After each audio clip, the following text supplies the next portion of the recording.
നമസ്കാരം. സുഭാഷിതം.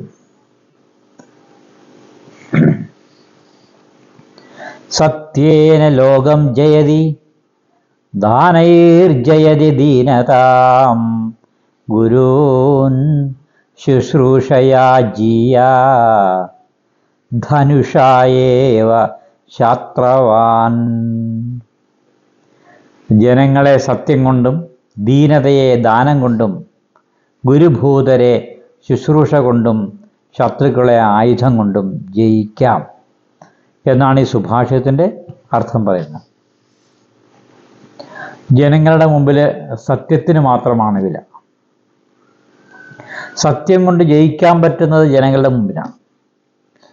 അപ്പോൾ സത്യമെന്നത് ജനങ്ങളുടെ മുമ്പിൽ നേരിടുമ്പോൾ സത്യം കൊണ്ട് മാത്രമേ ജനങ്ങളുടെ മുമ്പിൽ നമുക്ക് നീതി ഉണ്ടാവുകയുള്ളൂ. സത്യത്തിന് മാത്രമേ എവിടെയും വിലയുണ്ടാവുകയുള്ളൂ. അതുകൊണ്ടാണ് സത്യം കൊണ്ട് ജനങ്ങളെ ജയിക്കാം എന്ന് പറയുന്നത്. ദീനത കൊണ്ട് ദാനങ്ങൾ കൊണ്ട് ദീനതയെ നമുക്ക് ദാനം കൊണ്ട് ജയിക്കാൻ പറ്റും. അപ്പോൾ ദീനത ഉള്ള ഒരു വകുപ്പിൻ്റെ ഉത്തരം അവരെ കീഴടക്കാൻ ദാനം കൊണ്ട് മാത്രമേ സാധ്യമുള്ളൂ. അല്ലാതെ മറ്റൊന്നും വാക്കുകൾ പറഞ്ഞിട്ടോ അല്ലെങ്കിൽ മറ്റെന്തെങ്കിലും ഒരു ഉപാധി കൊണ്ടോ ദീനതയെ നമുക്ക് ജയിക്കാൻ പറ്റില്ല. അവിടെ ദാനം മാത്രമാണ് ഉപാധി എന്നാണ് അതിൻ്റെ ഉത്തരം പറയുന്നത്. പിന്നെ പറയുന്നത് ഗുരുഭൂതരെ ശുശ്രൂഷ കൊണ്ട് ജയിക്കാം.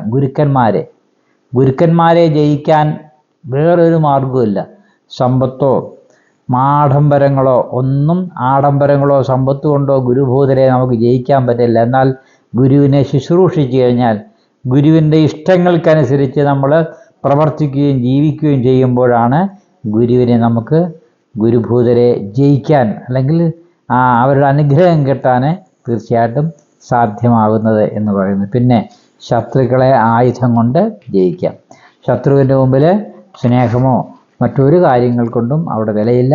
ശത്രുവിൻ്റെ മുമ്പിൽ കീഴടക്കാൻ അല്ലെങ്കിൽ ശത്രുവിനെ കീഴടക്കാനും ശത്രുവിനെ ജയിക്കാൻ ആയുധം മാത്രമേ ഒരു പരിഹാരമായിട്ടുള്ളൂ എന്ന് ഇവിടെ സൂചിപ്പിക്കുന്നു. അപ്പോൾ ഇത്രയും വിഷയങ്ങളാണ് ഈ സുഭാഷിതത്തിലൂടെ അർത്ഥമാക്കുന്ന അവസ്ഥ.